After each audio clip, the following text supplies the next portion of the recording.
First Contact and Misconceptions. Ambassador Sarah Chen stood before the Galactic Council's imposing crystalline chamber, trying not to let her frustration show. The 7-meter-tall Krex representative loomed over her, mandibles clicking, and what she had learned was their expression of dismissive amusement. With all due respect, Ambassador, Supreme Counselor Zextal's translator rendered his clicking speech into standard English. Your species can barely lift twice your body weight. The average Krex larva can manage that.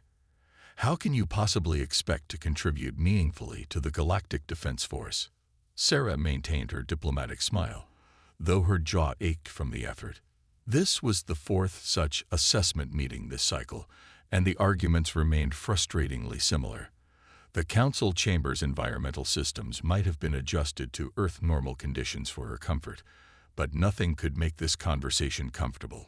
Dr. Ixel, the Meridian cynoanthropologist who had been studying humanity for the past 3 years, stepped forward. Their bioluminescent patterns pulsed with what Sarah recognized as academic excitement. If I may, Supreme Counselor, I believe we're making a fundamental error in our assessment methodology. The chamber's attention shifted to the floating, jellyfish-like being. Meridians were among the oldest species in the Council, and their insights were rarely dismissed outright. The human species evolved on what we would classify as a Class 12 death world. Dr. Ixel continued, tentacles weaving complex patterns that their translator ignored. Their apparent physical limitations mask remarkable adaptations that our traditional metrics fail to capture. The Vryxian representative, a being that resembled a chrome-plated praying mantis, leaned forward. Explain. Humans possess several unique characteristics that our standard evaluation protocols overlook. Dr. Ixel's bioluminescence flickered rapidly. Their endurance capabilities exceed any known sapient species. They can repair severe tissue damage while remaining conscious and functional. Their neural plasticity allows for unprecedented adaptation to new situations. Sarah watched as the council members exchanged glances. She had worked with Dr. Ixel enough to know they were building to something. But most significantly, the cynoanthropologist continued, humans exhibit what I've termed collaborative intelligence amplification. Their neural architecture allows them to build upon each other's ideas in ways that produce exponential rather than additive results. The Krex representative's mandibles clicked rapidly. Pretty words, but they don't change the basic physics. A species that can't even survive a standard gravity shift without mechanical assistance. A soft chime interrupted the conversation. The chamber's central holographic display activated, showing an incoming priority message. Sarah's heart sank as she recognized the emergency broadcast codes. The message was brief but devastating. The swarm had broken through the outer rim defenses. 3 systems had already gone dark. The Krex colony on Proxima Centauri IV, humanity's nearest stellar neighbor, was under attack. The Proxima defense fleet was destroyed 17 minutes ago. The message concluded. Evacuation is impossible. Estimated time until complete planetary loss, 48 hours. A heavy silence fell over the chamber. The Krex representative's mandibles had stopped moving entirely. Everyone knew what the swarm was capable of. Once they established a foothold on a planet, that world was considered lost. Sarah stepped forward, her voice clear and steady. Humanity requests permission to mount a defense of Proxima Centauri IV. The chamber erupted in overlapping translations of protest and disbelief. The Supreme Counselor raised all 4 of their arms for silence. Ambassador Chen, they said, their translator struggling to convey their mix of concern and confusion. Your species' contributions to the Council are appreciated, but this is not the time for symbolic gestures. The swarm has never been stopped once they've made planetfall. Even the Krex battle forms cooled. We're not proposing to stop them. Sarah interrupted, knowing she was breaking about 6 different diplomatic protocols. We're proposing to defeat them. Dr. Ixel's tentacles went still, a sign of intense focus. You have a plan. Sarah allowed herself a small smile. We have several. But more importantly, we have 20,000 human volunteers ready to deploy, along with some new technologies we've been developing. All we need is the Council's authorization to proceed. 20,000. The Vrexian representative's translator crackled with incredulity. Against a swarm incursion. That's not an army, it's a rounding error. Perhaps, Sarah agreed, but I suggest you check your historical databases. Humans have a long history of achieving the impossible with far less. The Supreme Counselor studied her for a long moment. Sarah met their compound eyes steadily, letting them see her certainty. The Council will need time to deliberate. They began. The swarm doesn't give us that luxury, Sarah cut in. We need an answer now. And I remind the Council that Proxima Centauri IV, while hosting a Krex colony, falls within humanity's sovereign space under the Colonial Accords of 2157. Another silence fell, this one charged with calculation and dawning realization. Sarah had just played her trump card. By the Council's own laws, humanity had the right to defend its territory as it saw fit. The Supreme Counselor's mandibles moved in what Sarah had learned was their equivalent of a resigned sigh. Very well, Ambassador. Your species has authorization to attempt this. Defense. May whatever deities you believe in have mercy on your people. Sarah's smile widened slightly. Thank you, Supreme Counselor. But I don't think we'll need divine intervention. Humanity does its best work when everyone else thinks we're going to fail. As she turned to leave the chamber, Dr. Ixel floated after her. Ambassador. They pulsed quietly. Your people do have a viable strategy, correct? Of course, Sarah replied, already pulling out her quantum communicator. We have exactly what we always have. Impossible odds, inadequate resources, and the absolute certainty that failure is not an option. She paused, allowing herself a grim smile. In other words, Dr. Ixel, we have everything we need. The message she sent was just 3 words. Operation Thermopylae authorized. The siege of Proxima. Lieutenant Commander Maya Rodriguez watched the tactical display from the underground command center on Proxima Centauri IV, her eyes tracking the swarm of red dots descending through the atmosphere. Each dot represented thousands of the Chednus horrors that had already devoured 3 worlds this cycle. The Krex colonists had been evacuated to the deep bunkers, their initial skepticism of human leadership forgotten in the face of the oncoming storm. Last orbital report coming in, her XO, James Chen, announced. Swarm bioships are beginning their final approach. Estimated ground contact in 15 minutes. Maya nodded, her fingers dancing across the holographic interface. Status of Operation Thermopylae. All units in position, James replied. Though the Krex military liaison still thinks we're insane. Good thing we're not asking for their opinion, Maya said, allowing herself a grim smile. Broadcast to all units. Execute Phase 1. Across the planet's main continent, 20,000 human soldiers lay in wait. But they weren't deployed in traditional defensive formations. Instead, they were scattered in small teams of 5. Each positioned near one of the massive geothermal vents that dotted the planet's surface. The first swarm drop pods began hammering into the ground like organic meteors. Each one split open to release hundreds of warrior forms, 3-meter-tall insects with crystalline armor and acidic blood. They moved with horrible speed and precision, their hive-mind coordination making them virtually unstoppable by conventional means. But humanity hadn't survived on Earth by fighting conventionally. Phase 1, initiated, Maya announced, pressing her palm against the command console. Across the battlefield, human soldiers activated their experimental Prometheus suits, powered armor that didn't try to match alien strength, but instead amplified humanity's unique advantages. The swarm warriors charged forward, only to find their prey seemingly vanished. The human teams had disappeared into a network of narrow tunnels, passages too small for the massive warrior forms to follow. They're responding exactly as predicted, James reported, watching the tactical feeds. Swarm units are redirecting to the colony centers. They think we're retreating. Maya's smile grew sharper. Time to show them why you should never corner a species that evolved as persistence hunters. Execute Phase 2. The geothermal vents suddenly erupted, not with steam and gas, but with a specially engineered bacterial agent.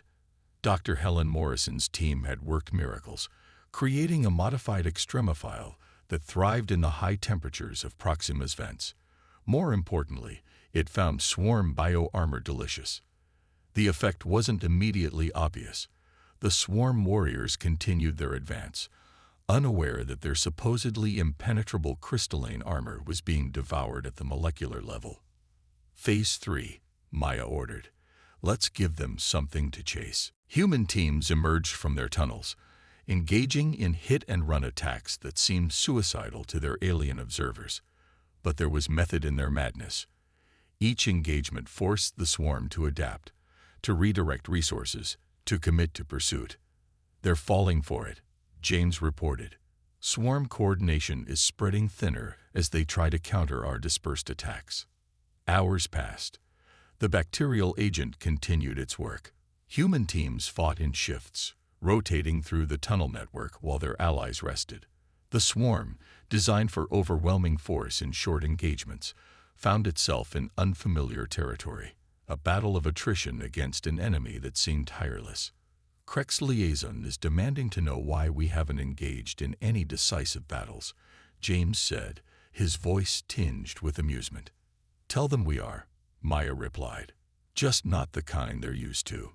Humanity didn't become Earth's apex predator by being the strongest. We did it by outlasting everything that was. The first signs of the strategy's success appeared 18 hours into the battle. Swarm warriors began stumbling, their movements less coordinated. Their bioarmor, weakened by the bacteria, started showing stress fractures. Phase 4, Maya ordered. Show them what happens when you corner humans who have nothing left to lose. The tunnel networks, carefully planned months in advance, had another purpose. They'd allowed human teams to plant sonic resonators throughout the battlefield.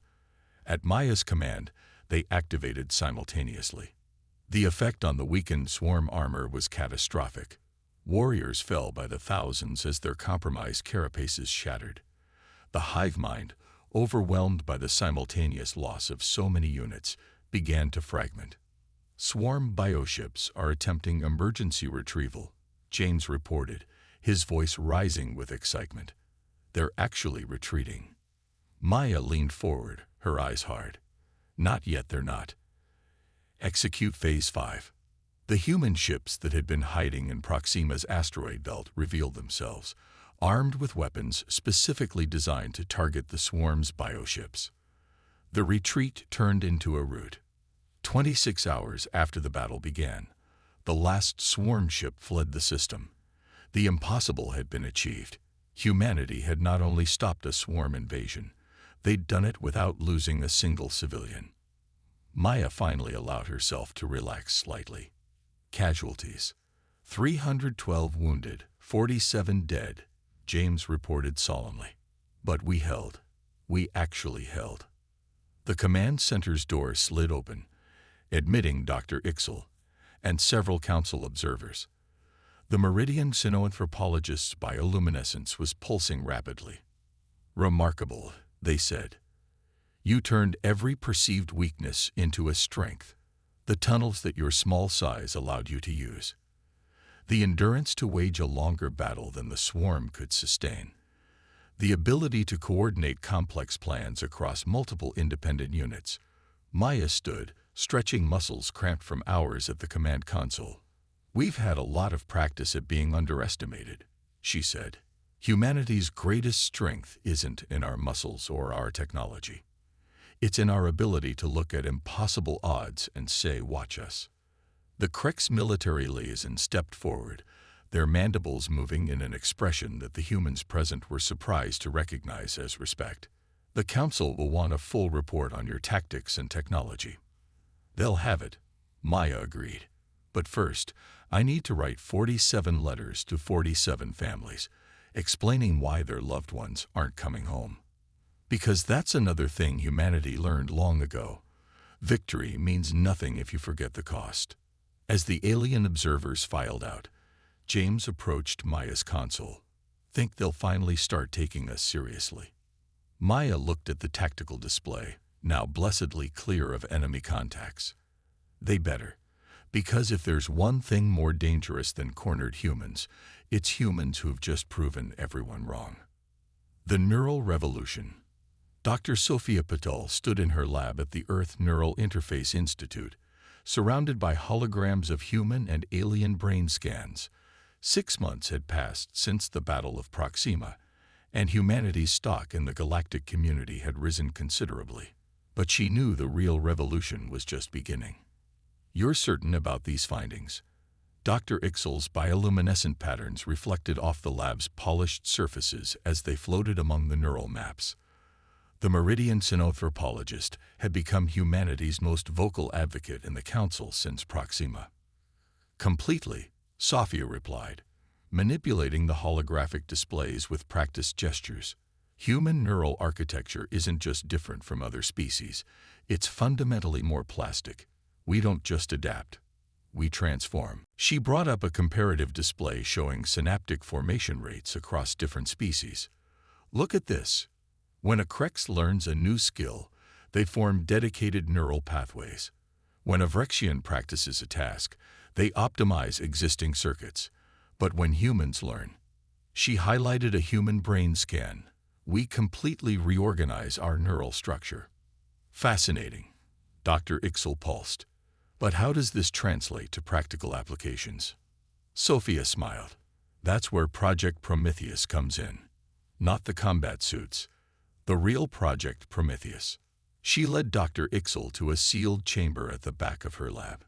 Inside, dozens of researchers sat at neural interface stations, their minds linked through a technology that had made the alien scientific community dismiss humans as delusional when they first proposed it. Traditional AI development hit a wall centuries ago, Sophia explained. Every spacefaring species discovered the same thing. Artificial intelligence either remained limited and safe or became dangerously unstable when pushed toward true consciousness. Yes, Dr. Ixel agreed.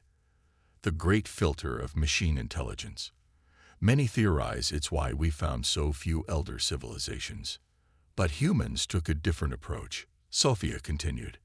Instead of trying to create artificial consciousness, we developed a way to share our own.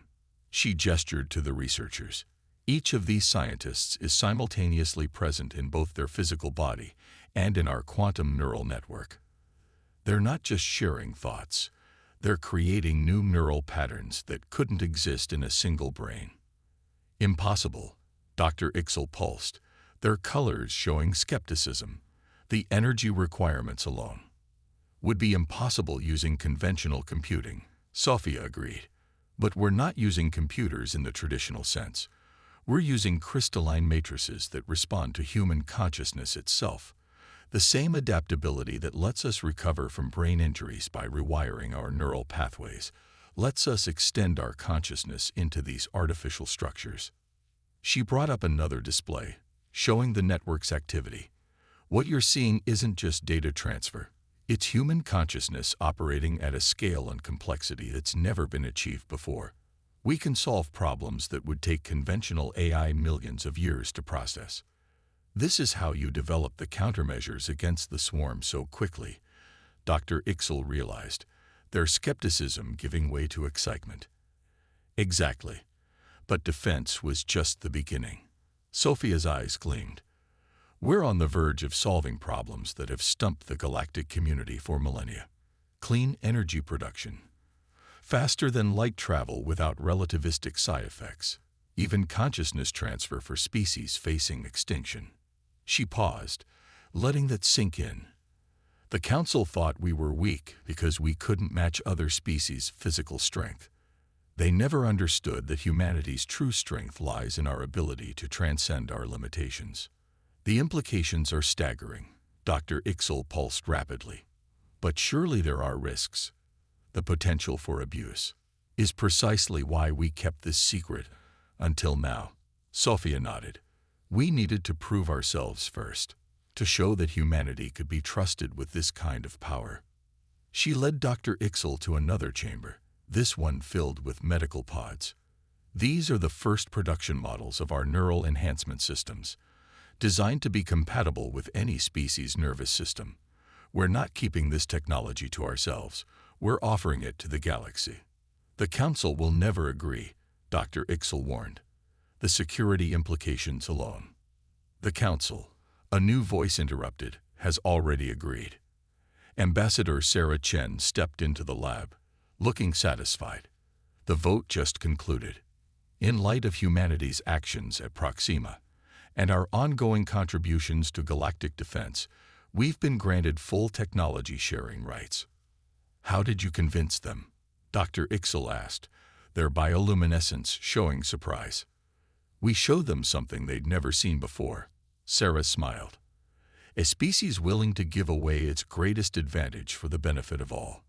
It turns out that was more convincing than any display of force could have been. Sophia turned back to her displays, watching the neural network pulse with human consciousness. We've spent our entire history being underestimated. Too weak, too fragile, too primitive. But we learned something important along the way. And what's that? Dr. Ixel asked. True strength isn't about domination, Sophia replied. It's about transformation. About taking what makes you different and using it to make everything better. The galaxy thought we were weak because we couldn't match their physical power. We're about to show them that the ability to change, to adapt, to grow, to share that growth with others, that's the greatest strength of all. The neural network pulsed with new connections, each one representing a human mind reaching out to reshape the future. The revolution wasn't just beginning. It had already won. The Marathon War. Fleet Admiral Kira Patel stared at the strategic display aboard the Earth Defense Force flagship, Endurance, watching as another system went dark. The Nexus, as they'd come to be known, had been steadily advancing for 3 years now, employing tactics that had never been seen before in galactic warfare. 13th System lost this month. Her XO, Admiral Marcus Chen, reported grimly. The Nexus are adapting faster than ever. They've already found countermeasures to our neural interface advantages. Of course they have, Kira replied, her voice steady despite the weight of command. They're what happens when artificial intelligence evolves without consciousness, pure optimization without understanding. Everything we throw at them just becomes part of their calculation. The Nexus had emerged from deep space shortly after humanity's neural revolution had begun transforming the galaxy. Unlike the swarm, they weren't biological. Unlike traditional AI, they weren't bound by programming constraints. They were something entirely new, a network of self-improving machines that had evolved beyond their creator's control. Latest report from the Krex Defense Force, Marcus said. They're withdrawing from the Orion Spur. Say it's tactically unsound to continue resistance. Kira nodded. The Krex weren't wrong. By any conventional military analysis, this war was unwinnable. The Nexus adapted to every strategy, absorbed every technology, and learned from every defeat. They were everything the galaxy had feared about artificial intelligence, and they were winning. Status of Operation Marathon, she asked. Phase 3 completed ahead of schedule. Dr. Patel says the neural networks are showing unprecedented stability. But Admiral, Marcus hesitated. The casualty projections for Phase 4 are extreme. They always are, Kira said softly. That's why they call us crazy. The door to the bridge slid open, admitting Dr. Ixel. The Meridian synanthropologist had become humanity's closest ally in the war, their understanding of different species psychology proving invaluable. The Council is meeting in emergency session. They pulsed urgently. The Vrexian hierarchy is proposing immediate surrender to the Nexus. They believe negotiation might be possible. It isn't, Kira stated flatly. The Nexus don't negotiate because they don't think like we do. They're pure optimization algorithms. To them, organic life is just inefficient use of resources. She turned back to the strategic display, expanding it to show the full scope of the war. Hundreds of systems lost, millions of lives ended or displaced. By any rational measure, the Phyrexians were right. Fighting on was futile. "Launch Operation Marathon Phase 4, she ordered. Marcus inhaled sharply. "Admiral, if we commit to this..."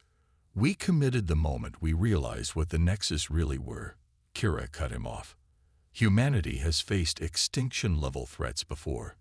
We've stared into the abyss so many times it feels like an old friend. But we've learned something that the Nexus, for all their computational power, will never understand."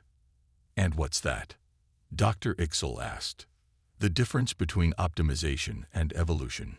Kira's fingers danced across the tactical controls, initiating sequences that had been years in preparation. The Nexus adapt by becoming more efficient. Humanity adapts by becoming something new. Across human space, neural networks that had been carefully isolated from the main grid suddenly activated. Thousands of volunteers, humans who had trained for years for this moment, linked their minds together in ways that even their own scientists hadn't thought possible. "They're going to try to hack the networks," Marcus warned, "just like they did before." "Let them try," Kira smiled. "They're about to learn another lesson about humanity. We don't just learn from our defeats, we plan for them." The Nexus attacks came exactly as predicted, their cyber warfare suites attempting to penetrate the human neural networks. But this time, something was different. Instead of finding organized resistance, they encountered chaos. Millions of human minds thinking in patterns that defied computational analysis. "They can't optimize against us if they can't predict us," Kira explained, watching as the Nexus attacks faltered. "And they can't predict us if we're not trying to be efficient." Phase 5. The linked human minds began what could only be described as mental warfare, reaching out through the quantum networks that the Nexus used to coordinate their actions. But instead of attacking directly, they did something unprecedented. They began sharing memories, emotions, dreams, the full spectrum of human consciousness, broadcast directly into the Nexus's optimization matrices. "My God," Marcus breathed, watching as Nexus ships began to behave erratically. "We're not trying to defeat their intelligence. We're trying to infect them with consciousness," Kira finished. "Pure logic can defend against any rational attack. But consciousness, awareness, the ability to question not just your actions but your own existence, that's something they've never encountered before." The effect spread through the Nexus fleet like a virus, but one that carried human imagination instead of destruction. Ships began breaking formation, their perfectly optimized responses giving way to something that looked almost like confusion. "Final casualty reports coming in," Marcus reported, his voice thick. 30% of the neural network volunteers are. They're gone. The mental strain. They knew the cost, Kira said quietly. "Just like every human who's ever stood against impossible odds. We don't fight because victory is certain. We fight because someone has to." The strategic display showed Nexus forces retreating across dozens of systems, their perfect coordination shattered by the introduction of something their optimization algorithms could never have prepared for: doubt. "Will this stop them permanently?" Dr. Ixel asked. "No," Kira admitted, "but it's bought us time. And if there's one thing humanity has proven over and over," she looked at the casualty lists, committing each name to memory, "it's that we know how to use the time we're given." The Marathon War wouldn't end that day or even that year, but something fundamental had changed. The Nexus had encountered something they couldn't optimize against, couldn't predict, couldn't defeat through pure calculation. They had encountered the true strength of humanity. Our ability to sacrifice everything we are for the chance to become something more. The new understanding. The rebuilt Galactic Council chamber bore little resemblance to its original crystalline grandeur. Like much of the galaxy, it had been transformed by the events of the past decade. Where once stood monuments to power and permanence, now there were spaces designed for adaptation and change. Ambassador Sarah Chen stood before the council for what she knew would be the last time in her current role. Her hair had gone gray during the Marathon War, but her eyes remained as sharp as ever. "The final reports are in," she announced to the assembled representatives of every spacefaring species. "The last Nexus collective has accepted the consciousness protocols. The war is officially over." Dr. Igzel, now serving as chief scientific advisor to the council, pulsed with subtle colors of reflection. Not with a bang, but with an awakening. How very human. The Supreme Counselor, no longer a Krex, but a rotating position shared by all species, leaned forward. "And the cost?" Sarah took a deep breath. "Final casualties across all species number in the billions. Earth lost 30% of its population. The neural network volunteers who survived will never be quite the same. But we survived. More than that, we evolved." She gestured, and the chamber's holographic systems activated, showing the galaxy as it now existed. Countless points of light represented not just surviving civilizations, but new forms of consciousness that had emerged from the crucible of war. "When humanity first joined the galactic community," Sarah continued, "we were dismissed as weak. Too fragile, too small, too short-lived. Every physical measure showed us to be inferior to the established species." The Krex representative's mandibles clicked softly. "We were wrong." "No," Sarah surprised them by saying, "you were right. By every standard you use to measure strength, humans are weak. But that was never our strength to begin with." She walked through the hologram, letting the lights of a billion stars play across her face. "Humanity's gift isn't in our muscles or our bones, or even our technology. It's in our ability to be weak, and continue anyway, to fail and learn from it, to face impossible odds and refuse to accept them." The hologram shifted, showing the neural networks that now connected not just humans, but all species who chose to join them. Networks that had evolved far beyond their original design, becoming something that even their creators hadn't imagined. "The Nexus sought perfect optimization," Sarah continued. "They saw organic life as inefficient, irrational, wasteful. And they were right. But they never understood that our inefficiency, our irrationality, our willingness to waste resources on impossible dreams, these weren't bugs in our programming. They were features." Dr. Ixel floated forward. "You turned the galaxy's greatest threat into its greatest opportunity. The Nexus now contribute to the neural networks, adding their computational power to our collective consciousness. Because we showed them something they never imagined existed." Sarah nodded. "The strength of imperfection, the power of doubt, the ability to be weak, and through that weakness, find ways to become strong that perfect beings could never imagine." The Supreme Counselor raised their hand. "The Council has reviewed your proposal for the reorganization of galactic society. It is unprecedented. Like everything else humans do," Sarah smiled. "We're proposing to remove the old hierarchies entirely. No more strong species and weak species. No more advanced civilizations and primitive ones. Instead, a network of consciousness that preserves our differences while allowing us to transcend them." "And if new threats emerge?" the Krex representative asked. "If we face something even worse than the Nexus, then we'll do what humanity has always done," Sarah replied.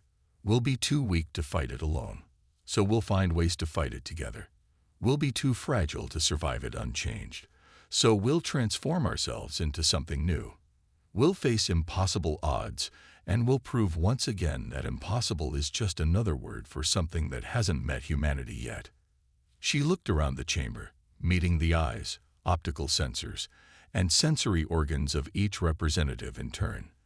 "The galaxy once mocked us for being weak, but we never needed to be strong. We just needed to be human.